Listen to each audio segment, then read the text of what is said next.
నమస్కారం. నా TV news వార్తలకు స్వాగతం. ముందుగా వార్తల్లోని ముఖ్యాంశాలు. పేదలకు అండగా ఉంటారన్న సీఎం చంద్రబాబు. ఓటు పవిత్రం, అమ్ముకోవద్దన్న సీఎం పిలుపు. ప్రతి కుటుంబానికి చంద్రన్న అండ హామీ. సంక్షేమం కొనసాగాలంటే ప్రజల విశ్వాసం అవసరమని వ్యాఖ్య. హెరిటేజ్ భూములపై ఆళ్ల రామకృష్ణారెడ్డి ఆరోపణలు. చౌకగా భూములమ్మారంటూ విమర్శ. పవన్ కు కూడా అదే ధరకు కేటాయింపుల ఆరోపణ. సమగ్ర విచారణ డిమాండ్ చేసిన ఆళ్ల. రాహుల్ పై కేంద్ర మంత్రివర్యుల విమర్శలు. దేశ ప్రయోజనాలపై రాజకీయాలు చేస్తున్నారన్న ఆరోపణ. ట్రేడ్ ఒప్పందాలపై తప్పుడు ప్రచారం విమర్శ. భారత్ ప్రతిష్టను దెబ్బతీయొద్దన్న గోయల్.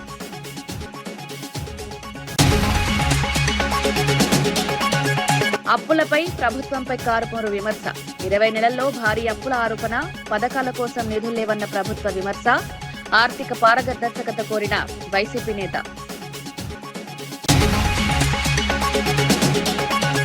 ఎంఐఎంపై రామచంద్రరావు ఆరోపణలు. హిందువులపై దాడులకు కాంగ్రెస్ అండంటూ విమర్శ. ఉత్తర తెలంగాణలో ఉద్రిక్తతలపై ఆగ్రహం. కఠిన చర్యలు తీసుకోవాలని డిమాండ్.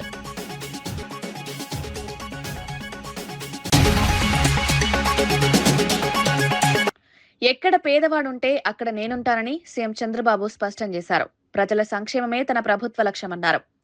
నెలకు డబ్బులు తీసుకుని రేపు ఓటేయకపోతే మీకు మంచి జరుగుతుందా అని ప్రశ్నిస్తూ రాజకీయాల్లో చైతన్యం అవసరమన్నారు.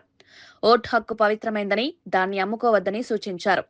పేదల సంక్షేమ పథకాలు, అభివృద్ధి కార్యక్రమాలు కొనసాగాలంటే ప్రజల విశ్వాసం అవసరమన్నారు. గ్రామాల్లో, పట్టణాల్లో మౌలిక వసతుల అభివృద్ధి, యువతకు ఉపాధి అవకాశాలు, రైతులకు సహాయం అందిస్తామని వివరించారు. ప్రజల ఆశీర్వాదంతో రాష్ట్రాన్ని ముందుకు తీసుకువెళ్తామన్నారు.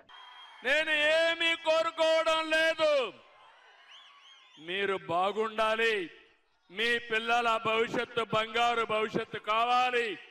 ఎక్కడ పేదవాడుంటే వాళ్ళ దగ్గర నేను ఉంటానని మరొక్కసారి మీ అందరికీ హామీ ఇస్తున్నా. వెనుకబడిన ప్రాంతాలకు అండగా ఉంటా, పేదలకు అండగా ఉంటా, నిరుపేదలకు తోడుగా ఉంటా. రైతన్నకి వెన్ను దట్టి నిలబెట్టి రైతే రాజుగా చేస్తాను. నంది అవార్డులపై చేసిన వ్యాఖ్యలతో వివాదంలో నిలిచిన నిర్మాత వంశీ నందిపాటి క్షమాపణలు కోరారు. నందులను పందుల్లా పెంచారని అన్న వ్యాఖ్యలపై తీవ్ర విమర్శలు రావడంతో స్పందించారు. ఎవరిని అవమానించాలనే ఉద్దేశం లేదని, ఆవేశంలో మాట్లాడిన మాటలు తప్పుగా అర్థమయ్యాయని అన్నారు. నంది అవార్డులు తెలుగు సినిమా గౌరవానికి ప్రతీక అని పేర్కొన్నారు. తన వ్యాఖ్యలతో ఎవరికైనా మనస్తాపం కలిగితే క్షమించాలని విజ్ఞప్తి చేశారు. భవిష్యత్తులో మాటల్లో జాగ్రత్త వహిస్తారని హామీ ఇచ్చారు. వివాదానికి ముగింపు పలుకుతూ తెలుగు చిత్రసీమ అభివృద్ధి కోసం అందరూ కలిసి పనిచేయాలని పిలుపునిచ్చారు. తెలుసన్నారా తెలియకన్నారా దాని గురించి రేపు మళ్ళీ ప్రెస్ మీట్ పెట్టకుండా దాని గురించి ఇప్పుడే క్లారిఫికేషన్ బాగుంటుందని ఉద్దేశం మేము అడిగాం. అంటే సురేష్ గారు, ఇందులో పర్సనల్గా చెప్పడానికి ఏంటంటే, పాపం ఆయన క్రియేట్ చేసి అన్నది కాదు. ఇది వరకు నాకు వచ్చినప్పుడు లాట్ ఆఫ్ పీపుల్ అంటూ ఉండేవాళ్ళు, నాకు అంటూ ఉండేవాళ్ళు. అది విని, అది ఎక్కడో విని అది రిపీట్ చేశారు, కానీ ఈయన క్రియేట్ చేసి చెప్పింది కాదు. అది ఎవరైతే ఫస్ట్ క్రియేట్ చేశారో వాళ్ళే కల్పరేట్ అండి. అది ఎవరు క్రియేట్ చేశారో తెలీదు. అంటే అంటే మనము అంటే దాన్ని ఇన్సల్ట్గా మీరు అనుకోవద్దు. రేపు ఎలాగా క్లారిఫికేషన్ ఇవ్వాల్సి వస్తుందని ముందే నేను అడిగా, అంతే, వేరే ఉద్దేశం కాదు. Thank you Suresh. అది యాక్చువల్లీ మీరు రెగ్యులర్గా సినిమాలు చేస్తున్నారు, నిజంగానే మీరు చెప్పినట్టు రెగ్యులర్గా మీడియాతో కలుస్తున్నారు, రెగ్యులర్గా కనబడతానే ఉన్నారు మీడియా అందరికి. మీరు ఒక్కసారిగా మీరు అందరికి తెలిసిపోయారు. ఈ టైంలో మీరు కావాలని అలా అనుంటారని నేను అనుకోవట్లేదు. నంది పంది అనే టాపిక్ని మీరు ఇక్కడే అది ఒకవేళ మీ ఉద్దేశం ఏంటో చెప్పేసి మీరు ఒకసారి కరెక్ట్గా చెప్పేస్తే కనుక మళ్ళీ దాని గురించి ఇష్యూ అవ్వదు, ఇంతటితో క్లోజ్ అయిపోతుంది. అది ఇంటెన్షనల్గా అన్న స్టేట్మెంట్ కాదు. ఇఫ్ ఎట్ ఆల్ ఎవరన్నా దాన్ని సీరియస్గా తీసుకుంటా లేకపోతే మనోభావాలు దెబ్బతిన్నా కూడా I'm very very sorry. 20-25 years నుంచి నేను పొద్దున్నే ఫస్ట్ మండే మార్నింగ్ చేసే పని ఏంటంటే శివాలయంకి వెళ్ళి ఫస్ట్ నందీశ్వరుడి దగ్గరికి వెళ్ళటం. వాళ్ళెవరు, మా ఇంటి పేరులో నంది ఉంది, నేను శివభక్తుడిని, అసలు అటువంటి ఉద్దేశమే లేదు. This is a statement that is passed long back. నా చిన్నప్పుడు నాకేదో గుర్తున్నది, లయ గారిని ఉద్దేశించి మాట్లాడుతున్నప్పుడు యథాలాపంగా వచ్చిందే కానీ అది అస్సలు అటువంటి ఉద్దేశమే లేదు. I'm very very sorry if at all that is taken seriously or if anyone sentiments are hurt. I'm very very sorry. లేదు, వేరే ఉద్దేశం కూడా కాదు. ఎందుకంటే లయ గారిది మీరు చెప్పింది కరెక్టే, యాక్చువల్ ఉంది, ఉన్నదాన్ని మీరు తీసుకొని సరదాగా ఏదో చేయబోయారు, కానీ మీ ఉద్దేశం అది కాదు అనే ఉద్దేశాన్ని మళ్ళీ మీకు చెప్పడం కోసమే నేను చెప్పాను ఇక్కడ. I'm very sorry about it. పూర్తి కాని వెలిగొండ ప్రాజెక్టును జాతికి అంకితం చేసి ప్రజలను మోసగించిన ఏకైక వ్యక్తి జగన్ అని మంత్రి నిమ్మల రామానాయుడు మండిపడ్డారు. మార్కాపురం సభలో మాట్లాడుతూ వైసీపీ పాలనలో ప్రాజెక్టులు నిలిచిపోయాయని విమర్శించారు. తమ ప్రభుత్వం హామీ ఇచ్చినట్లుగానే వెలిగొండ పనులు శరవేగంగా కొనసాగుతున్నాయని చెప్పారు. గత ప్రభుత్వ నిర్లక్ష్యం వల్ల నష్టపోయిన ప్రజలకు న్యాయం చేస్తామన్నారు. పారదర్శకంగా పనులు పూర్తి చేసి ప్రాజెక్టును పూర్తి స్థాయిలో అందుబాటులోకి తీసుకొస్తామని హామీ ఇచ్చారు. అభివృద్ధి తమ లక్ష్యమని స్పష్టం చేశారు. 144 సెక్షన్ పెట్టాడు, ముందస్తు అరెస్టులు పెట్టాడు, హౌస్ అరెస్టులు పెట్టాడు. మరి ఏదైతే పరదాలు బ్యారికేడ్లు పెట్టుకుని పోలీసు పహరా మధ్య ఆ రోజు జాతికి అంకితం చేశాడంటేనే ఆయన మోసం దగ ఏంటనేది మనందరికీ అర్థమవుతుంది. అంటే సొంత తల్లిని చెల్లిని సొంత చిన్నాన్న చెల్లిని మోసం దగా చేసినటువంటి వాడికి ప్రకాశం జిల్లా ప్రజల్ని మోసం చేయడం ఆయనకి పెద్ద లెక్కేమీ కాదు అని మనకందరికి కూడా అనిపిస్తున్నటువంటి పరిస్థితి. రోజు 2019 ఎన్నికల్లో ఎర్రగొండపాలెం, మార్కాపురం, గిద్దలూరు, కనిగిరి, దర్శి, ఉదయగిరి, ఆత్మకూరు, బద్వేలు ఇవన్నీ కూడా ఆ యొక్క వెలుగొండ పూర్తవుతే జలకలతో ఉట్టిపడేటువంటి నియోజకవర్గాలు 8 నియోజకవర్గాలు. ఆయన అధికారంలోకి వచ్చిన తర్వాత ఓట్లేసినటువంటి 8 నియోజకవర్గాల ప్రజల మీద భస్మాసుర హస్తం పెట్టినటువంటి పరిస్థితి. రాహుల్ గాంధీ భారత వ్యతిరేక శక్తుల చేతిలో కీలుబొమ్మగా మారారని కేంద్ర వాణిజ్య శాఖ మంత్రి పీయూష్ గోయల్ విమర్శించారు. దేశ ప్రయోజనాల కంటే రాజకీయ లాభాలపై దృష్టి పెట్టారని ఆరోపించారు. దేశంతో ఆటలాడే విధంగా వ్యాఖ్యలు చేయడం తగదని పేర్కొన్నారు. భారత్ అమెరికా వాణిజ్య ఒప్పందాలపై తప్పుడు ప్రచారం చేస్తున్నారని విమర్శించారు. అంతర్జాతీయ వేదికలపై భారత్ ప్రతిష్టను దెబ్బతీయకూడదని సూచించారు. ప్రజలను తప్పుదోవ పట్టించే రాజకీయాలకు తెరదీయాలన్నారు. దేశ ప్రయోజనాలే ప్రధానమని స్పష్టం చేశారు. आर्थिक रूप से कमजोर बनाना, भारत की अर्थव्यवस्था को चोट पहुंचाने का काम करना, जिसके लिए वो OCCRP जैसी संस्थाओं के टूल किट का इस्तेमाल बार बार करते हैं, भारत की अर्थव्यवस्था को डिस्टेबलाइज करने के लिए, कमजोर बनाने के लिए. ये भी देश ने लगातार महसूस किया है, देखा है, अनुभव किया है. राहुल गांधी जी ने एक प्रकार से बड़ी ओछी राजनीति देश और दुनिया के सामने दिखाई है. एक प्रकार से फॉरेन पावर्स के पपेट के रूप में he is nothing but a puppet of anti India forces, anti India organisations and anti India government. Hyderabad హబ్జీగూడలో విశ్రాంత శాస్త్రవేత్త ఇంట్లో పనిచేస్తున్న పని మనిషి బంగారం దోచుకున్న ఘటన కలకలం రేపింది.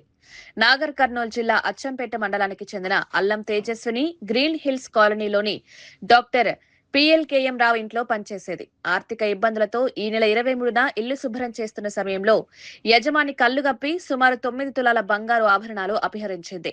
బీరువాలో ఆభరణాలు కనిపించకపోవడంతో యజమాని ఉస్మానియా యూనివర్సిటీ పోలీసులకు ఫిర్యాదు చేశారు. సీసీటీవీ ఆధారాలతో దర్యాప్తు చేపట్టిన పోలీసులు 36 గంటల్లో నిందితురాలిని అరెస్ట్ చేశారు. 9 తులాల బంగారం, 10,000 నగదు స్వాధీనం చేసుకుని రిమాండ్కు తరలించారు.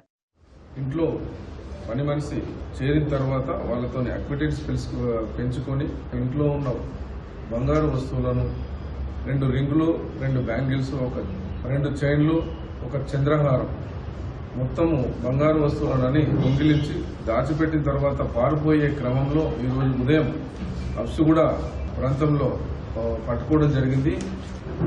ఈమె అల్లం తేజస్వి అని చెప్పేసి, ఈమె అల్మాజ్ కూడా మల్రెడ్డి నగర్ లో ఉంటుంది. యాక్చువల్ గా నేటివ్ ఆఫ్ కొండనాగుల అచ్చంపేట. కాంగ్రెస్ అండతోనే ఎంఐఎం హిందువులను లక్ష్యంగా చేసుకుని దాడులకు పాల్పడుతోందని బీజేపీ రాష్ట్ర అధ్యక్షుడు రామచంద్రరావు ఆరోపించారు. కామారెడ్డి, బాన్సువాడ, రుద్రారం ప్రాంతాల్లో అలజడి సృష్టిస్తున్నారని విమర్శించారు. ఉత్తర తెలంగాణలో ఉద్రిక్తతలకు కారణం రాజకీయ ప్రేరేపణలేనని అన్నారు. శాంతి భద్రతలు కాపాడాల్సిన ప్రభుత్వం వైఫల్యం చెందిందని మండిపడ్డారు. దాడులపై కఠిన చర్యలు తీసుకోవాలని డిమాండ్ చేశారు. ప్రజలు అప్రమత్తంగా ఉండాలని సూచించారు. కామారెడ్డిలో మా ఎమ్మెల్యే కాటేపల్లి వెంకటరమణారెడ్డి గారి మీద ఎమ్మెల్యే గారి మీద దాడి చేసే ప్రయత్నం చేశారు. సమయానికి బీజేపీ కార్యకర్తలు అడ్డుకోవడం జరిగింది కాబట్టి మా ఎమ్మెల్యే గారికి ప్రమాదం తప్పింది. నిజామాబాద్ లో రుద్రారు అనేటువంటి గ్రామంలో అడ్వకేట్ కళ్యాణి అనే మీద ఇదే ఎంఐఎం సంబంధించిన వ్యక్తులు దాడి చేసి మత ఘర్షణ వాతావరణాన్ని సృష్టించడం జరిగింది. ఉత్తర తెలంగాణ మొత్తంలో మజలీసు ఒక అరాచకాలు పెరిగిపోతా ఉన్నాయి. మరి పోలీసులు కూడా నామకే వాస్తే ఇద్దరు ముగ్గురిని అరెస్ట్ చేసి చూపెడతా ఉన్నారు. దెబ్బతిన్నది మేము, మా మీదనే దాడులు అయినాయి, కేసులు మాత్రం మా మీదనే పెడతా ఉన్నారు. దాడి చేసిన వాళ్ళ మీద కేసులు లేవు. దీన్ని ప్రోత్సహిస్తుంది మా కాంగ్రెస్ పార్టీ కదా. ఈ ఘర్షణలకు కారణమయ్యారో వారిపైన యాక్షన్ తీసుకోవాలి. లింగమనేని రమేష్ భూముల పక్కగా రోడ్డుకు వెళ్లేలా సహాయం చేసి అనంతరం కంతేరు సమీపంలో 18 ఎకరాలను హెరిటేజ్ కు కేవలం 8 లక్షలకు అమ్మారని ఆళ్ల రామకృష్ణారెడ్డి ఆరోపించారు. ఎకరం 3 నుంచి 4 కోట్ల విలువ చేసే భూములు ఎందుకు అంత చౌకగా అమ్మారో ప్రజలు గమనించాలని అన్నారు. పవన్ కళ్యాణ్ కి కూడా 2.5 ఎకరాలు అదే ధరకు ఇచ్చారన్నారు. ఈ వ్యవహారంపై సమగ్ర విచారణ జరపాలని డిమాండ్ చేశారు. మాత్రమే అమ్మటం జరిగింది. రాజధాని అనౌన్స్ అయిన తర్వాత కంతేరు కానివ్వండి, కాజ కానివ్వండి, సిఆర్డీఏ పరిసర ప్రాంతాల్లో ఎకరం 3-4 కోట్ల రూపాయలకి వెళ్ళినప్పుడు ధర మరి లింగమనేని రమేష్ గారు కేవలం 7-8 లక్షల రూపాయలకే హెరిటేజ్కి ఎలా పొలం అమ్మగలిగాడు అనేది ప్రశ్నార్థకం. చాలా ముందు ఆలోచన చేసి పవన్ కళ్యాణ్ గారికి కూడా 2.5 ఎకరాలు అమ్మడం జరిగింది. అది కూడా 8 లక్షల రూపాయలు ఎకరం చొప్పున. అంటే 3-4 కోట్ల రూపాయలు చేసే విలువ చేసేటటువంటి పొలాలు ఎందుకు లింగమనేని రమేష్ గారు అంత చౌక ధరకి కేవలం ఎకరం 8 లక్షలకు అమ్మాడో ప్రజలను గమనించమని చెప్పి కోరుతా ఉన్నాం. అంతేకాదు అతి విలువైనటువంటి తన ఇంటిని, కరకట్ట లోపల ఉన్నటువంటి ఇంటిని లింగమనేని రమేష్ గారు మరి చంద్రబాబు నాయుడు గారికి ఉచితంగా ఇవ్వడం జరిగిందనే దాన్ని కూడా ప్రజలందరూ కూడా చూశారు. ఇవన్నీ సాక్ష్యాధారాలు నేను ఆర్టీఏ ద్వారా సేకరించుకొని ఆ రోజున మరి సిఐడి వారికి ఫిర్యాదు చేయడం జరిగింది. దాని తర్వాత సిఐడి వారు మరి వాళ్ళు కూడా వాళ్ళ సాక్ష్యాధారాలను సేకరించుకొని ఎఫ్ఐఆర్ నమోదు చేయడం జరిగింది. ఆ కేసులో చంద్రబాబు నాయుడు గారిని ప్రథమ ముద్దాయిగా, అదేవిధంగా నారాయణ గారు, అదేవిధంగా లింగమనేని రమేష్ గారు, అదేవిధంగా అంజనీ కుమార్ గారు. 2 రోజుల పర్యటనలో భాగంగా ప్రధాని నరేంద్ర మోదీ ఇజ్రాయెల్ చేరుకున్నారు. విమానాశ్రయంలో ఇజ్రాయెల్ ప్రధాని నేతన్యాహు ఘన స్వాగతం పలికారు. ద్వైపాక్షిక సంబంధాలు, రక్షణ, సాంకేతిక రంగాల్లో సహకారం పెంపుపై చర్చలు జరగనున్నాయి. మధ్యప్రాచ్య ప్రాంత స్థిరత్వం, భద్రతా అంశాలపై కూడా చర్చించే అవకాశం ఉంది. భారత్ ఇజ్రాయెల్ సంబంధాలు మరింత బలోపేతమవుతాయని అధికారులు తెలిపారు.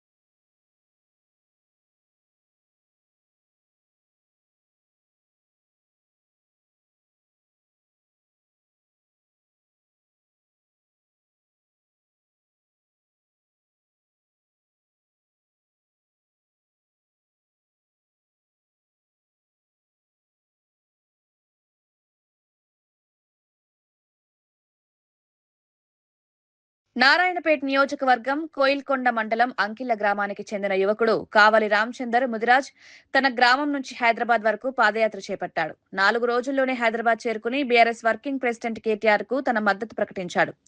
ఈ సందర్భంగా కేటీఆర్ రామచందర్ ను సన్మానించి కృతజ్ఞతలు తెలిపారు. గ్రామ స్థాయి సమస్యలను పార్టీ దృష్టికి తీసుకురావడంలో యువత పాత్ర కీలకమన్నారు. ఈ పాదయాత్ర స్థానికంగా చర్చనీయాంశమైంది.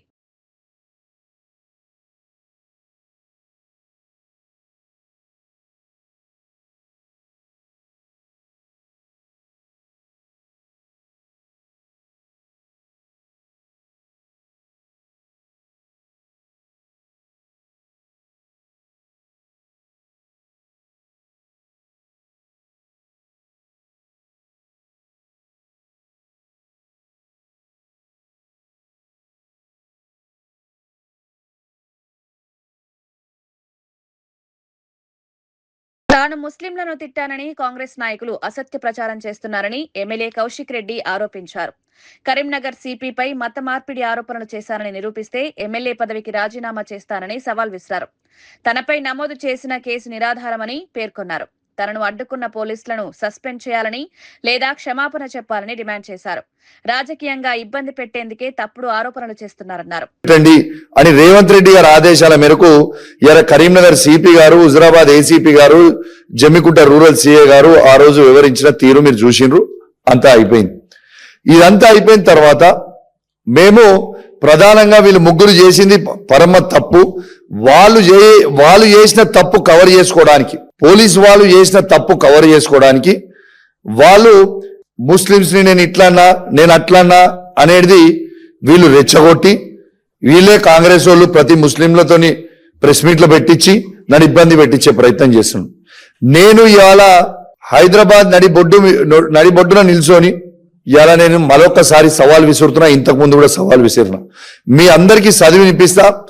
ఇవాళ ఈ ముగ్గురు ఆఫీసర్లు, ఇవాళ కరీంనగర్ సిపి గారు, హుజరాబాద్ ఏసీపీ గారు, జమ్మికుంట రూరల్ సిఏ గారు, వీళ్ళు ముగ్గురు చేయబట్టి తెలంగాణ ఐపీఎస్ ఆఫీసర్స్ అసోసియేషన్ తల తీసేసినట్టుగా వాళ్ళ ముగ్గురు ఇలా వివరించారు. కాబట్టి వాళ్ళని సస్పెండ్ చేయాలి.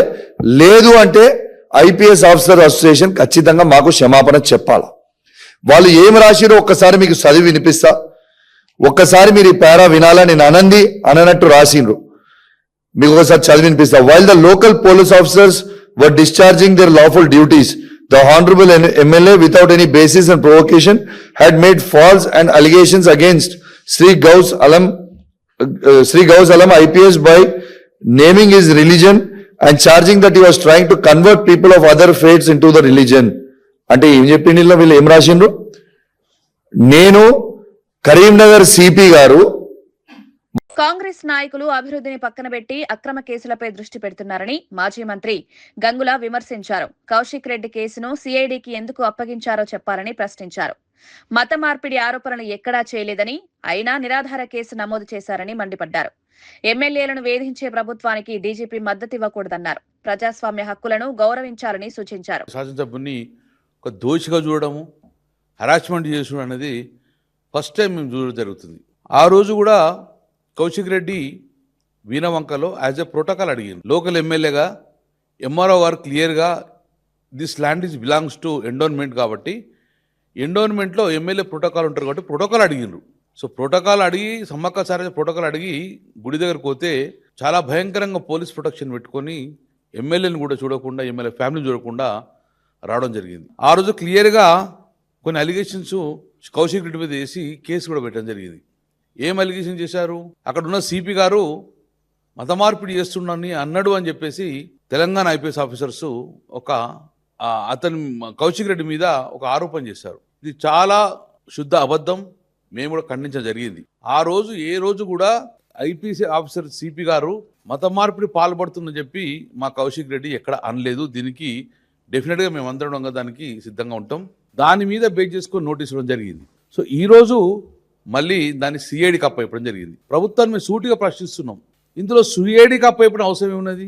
ఇందులో ఏం తవ్వి వెలికి తీస్తారు? అలాగే బాల్క సుమనుడు కస్టడీ తీసుకుంటున్నారు. దేనికి కస్టడీ తీసుకుంటారు? ఏమైనా దొంగతనం చేసిండ్రా? ఏమైనా ఎంక్వైరీ చేసి ఉందా ఆయనతోటి? అలాగే కౌశిక్ రెడ్డి ఇష్యూలల్లా ఇది పోలీసు సంబంధించిన ఎఫ్ఐఆర్ అయింది. ఇందులో సిఐడి ఏం ఇన్వెస్టిగేషన్ ఉంది? ఇందులో లోపల ఉన్న స్కామ్స్ ఉన్నాయా, లేకుంటే దేశ ద్రోహం ఉన్నదా? సిఐడి ఇవ్వాల్సిన అవసరం ఉన్నది. దేనికి ఇస్తారు సిఐడి?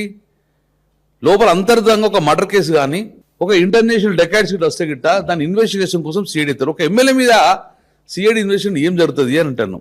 కేవలం హరాస్మెంట్ తప్ప ఏం లేదు. కౌశిక్ రెడ్డి గారు ఏం అలిగేషన్ చేశాడు? పోలీసు మీద అలిగేషన్ చేశారు. మమ్మల్ని అక్కడున్న ఏసీపీ గారు కానీ సిఐ గారు కానీ నన్ను పోకుండా అడ్డుకున్నారు.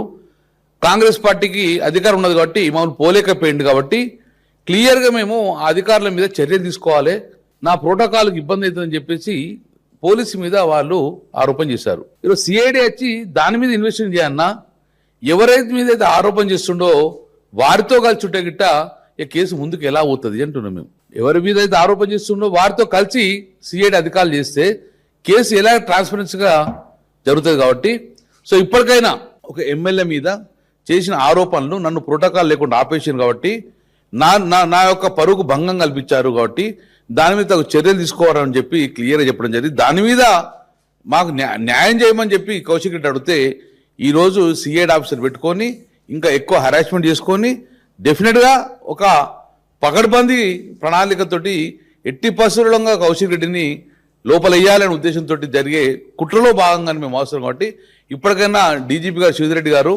ఎమ్మెల్యేలను ఇలాంటి హరాస్మెంట్ చేసే ప్రభుత్వానికి దయచేసి మీరు సపోర్ట్ చేయదని చెప్పేసి మా ప్రధానంగా మేము డిమాండ్ చేస్తుంది.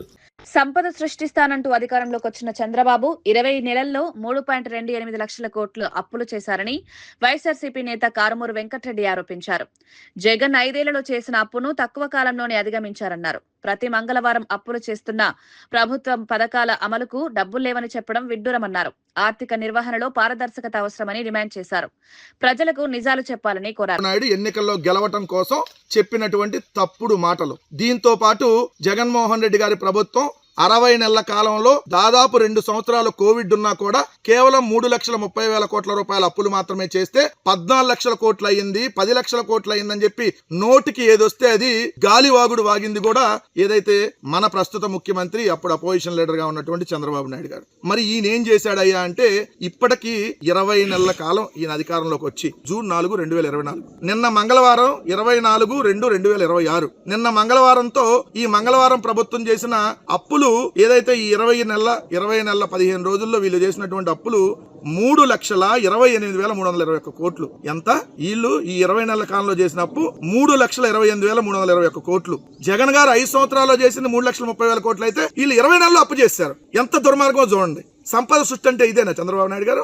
ఎంత ఎక్కువ అప్పులు చేస్తే, ఎన్ని మంగళవారాలు అప్పులకి వెళ్తే అంత సంపద వచ్చిద్దా? కానీ ఆ పత్రికల్లో మాత్రం వార్తలే రాయరు. మొత్తం అప్పులు చూడండి. బడ్జెట్ లోపల అప్పులు 1,79,264 కోట్లు, కార్పొరేషన్ల పేరుతో తీసుకొచ్చినప్పుడు 1,01,670 కోట్లు, అమరావతి అప్పు 47,347 కోట్లు, మొత్తంగా 3,28,321 కోట్లు అప్పు 20 నెలల కాలంలో చేశారు. అంటే నెలకి 16,416 కోట్లు అప్పు చేస్తున్నారు. రోజుకి 547 కోట్ల అప్పు, గంటకి 22.79 కోట్ల అప్పు, అంటే నిమిషానికి 38 లక్షల అప్పు. నిమిషానికి చంద్రబాబు నాయుడు గారు చేస్తున్న అప్పు 38 లక్షలు, గంటకి 22,79 లక్షలు, రోజుకి 547 కోట్లు ప్రతిరోజు చేస్తున్న అప్పు. ఒక్క రోజు అప్పుతో ఒక్క మెడికల్ కాలేజ్ కట్టొచ్చు, కానీ ఒక్క మెడికల్ కాలేజ్ కట్టడానికి డబ్బులు లేవు. ఒక్క ఫీజు రియంబర్స్మెంట్ ఇవ్వడానికి డబ్బులు లేవు, వసతి దీవెన ఇవ్వడానికి డబ్బులు లేవు, ఆరోగ్యశ్రీ ఇవ్వడానికి డబ్బులు లేవు, ఏదైతే ఆడబిడ్డ నిధికి ఇవ్వడానికి 1,500 నెలకి ఇవ్వడానికి డబ్బులు లేవు, నిరుద్యోగ వృత్తి ఇవ్వడానికి 3,000 ఇవ్వడానికి డబ్బులు లేవు, ప్రభుత్వ ఉద్యోగులకు డిఏ ఇవ్వడానికి డబ్బులు లేవు, పీఆర్సీ వేయడానికి కమిషన్ చైర్మన్ లేడు, వాళ్ళకి ఇవ్వాల్సినటువంటి బకాయిలు ఇవ్వడానికి డబ్బులు లేవు. చేనేతలకు నువ్వు ఇస్తాను 25,000, ఇప్పటి వరకు ₹1 ఇవ్వాల. ఏదైతే కాపు నేస్తం లేదు, ఈబీసీ నేస్తం లేదు, పథకాలన్నీ గోవిందా. అప్పులు మాత్రం బట్టెడు అప్పులు, ఎంతగా అంటే అంత అప్పులు చేసి రాష్ట్రాన్ని దివాళా దించేశాడు చంద్రబాబు నాయుడు గారు. 20 నెలల కాలంలో రోజుకి 547 కోట్లు అప్పు చేస్తున్నామంటే ఏం చేస్తున్నావు చంద్రబాబు నాయుడు? ఏం చేస్తున్నారు మీరు అప్పులు? ఇది కదా మీరు ఈ అప్పులు తెచ్చి దోపిడీ చేసుకుంటున్నారు, దోచుకుంటున్నారు. 1000 కోట్ల అయ్యే కాంట్రాక్ట్ పనులకు 10,000 కోట్లకు అప్పచెప్పి దోచుకుంటున్నారు. అమరావతిలో కిలోమీటర్ రోడ్డు వేయడానికి 180 కోట్లు అని చెప్పి దోపిడీ, అన్ని ప్రైవేట్ పరం చేస్తున్నారు. మళ్ళీ ఇంత అప్పు చేసి ఏం చేస్తున్నారో తెలియదు. సో రోజుకి 547 కోట్ల అప్పు చంద్రబాబు నాయుడు గారు చేసి రికార్డు సృష్టించాడు. ఇంకా భవిష్యత్తులో ఎవరు ఎంత అప్పులు చేయరు, ఏ రాష్ట్రం కూడా చేయదు. దీంట్లో మాత్రం చంద్రబాబు నాయుడు గారు రికార్డు సృష్టించాడని చెప్పొచ్చు. తిరుమల లడ్డూ వ్యవహారంలో భక్తులను తప్పుదారి పట్టించారని మాజీ ఎమ్మెల్యే కాసు మహేష్ రెడ్డి ఆరోపించారు. జంతు కొవ్వు ఉపయోగించారన్న ఆరోపణలు సిట్ నివేదికలో తేలలేదని చెప్పారు. 2014 నుంచి ఇప్పటి వరకు నెయ్యి కొనుగోళ్లపై సమగ్ర సిబిఐ విచారణ జరపాలని డిమాండ్ చేశారు. భక్తుల విశ్వాసాన్ని కాపాడాల్సిన బాధ్యత ప్రభుత్వానిదని అన్నారు. నిజాలు వెలుగులోకి రావాలని కోరారు.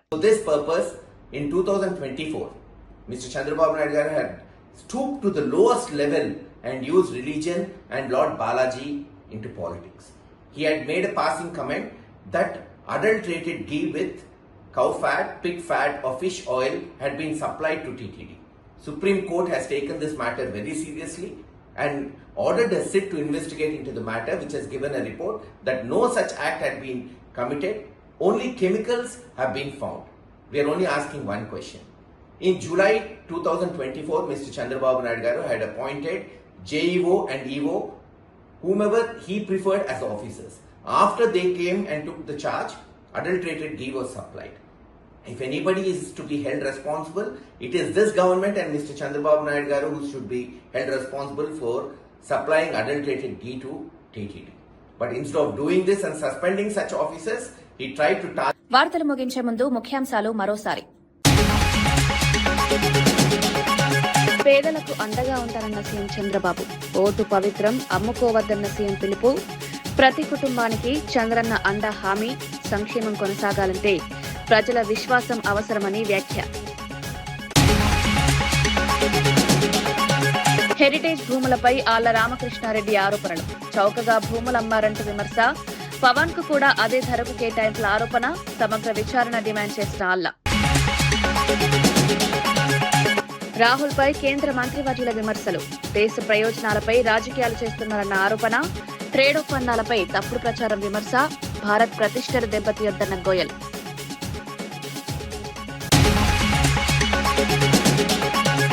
అప్పులపై ప్రభుత్వంపై కారుమూరు విమర్శ. 20 నెలల్లో భారీ అప్పుల ఆరోపణ. పథకాల కోసం నిధులు లేవన్న ప్రభుత్వ విమర్శ. ఆర్థిక పారదర్శకత కోరిన వైసీపీ నేత.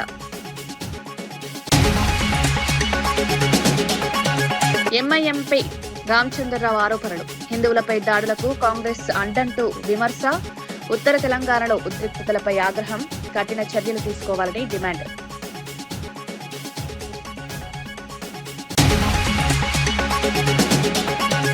ఇవి ఈనాటి వార్తా విశేషాలు. మరో బులెటిన్లో మళ్ళీ కలుద్దాం. నమస్కారం.